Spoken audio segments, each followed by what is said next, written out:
بسم الله الرحمن الرحيم. عن ابن عمر رضي الله تعالى عنهما قال قال رسول الله صلى الله تعالى عليه وسلم: من فتح له منكم باب الدعاء فتحت له أبواب الرحمة. الحدیث رواہ الترمذی۔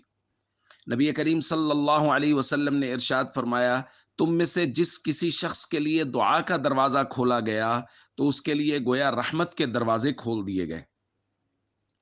دوستو، اللہ رب العزت کو یہ بات بہت پسند ہے کہ بندہ اپنی ضروریات اور اپنی عاجزی و انکساری اللہ کے سامنے پیش کرے۔ جب کوئی بندہ اللہ کے سامنے اپنی ضروریات رکھتا ہے اور اللہ سے مدد مانگتا ہے تو اللہ رب العزت اس کے لیے رحمت کے دروازے کھول دیتے ہیں۔ اس لیے ہم سب کو چاہیے ہم دعا کا معمول بنائیں، چونکہ دعا کرنے سے جب کوئی بندہ دعا کرنے لگ جاتا ہے، نبی پاک صلی اللہ علیہ وسلم فرماتے ہیں اس کے لیے رحمت کے دروازے کھول دیے جاتے ہیں۔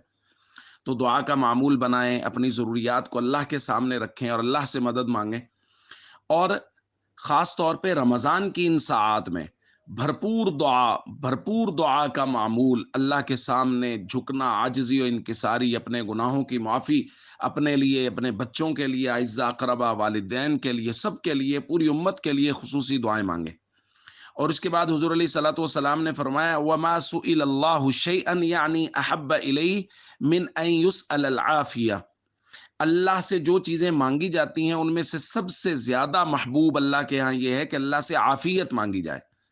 اس لیے اللہ تعالیٰ سے ہمیشہ عافیت مانگنی چاہیے، یعنی باقی سب دعائیں مانگنی چاہیے لیکن سب سے زیادہ اللہ سے عافیت مانگنی چاہیے، کیونکہ اللہ کو بھی یہی پسند ہے کہ بندہ مجھ سے عافیت مانگے، کہ اللہ رب العزت جو مناسب سمجھے، جو کام مناسب سمجھے، جو چیزیں مناسب سمجھے، جو ہمارے حال کے لائق ہیں وہ ہمیں عطا فرمائیں اور ہمیں عافیت عطا فرمائیں۔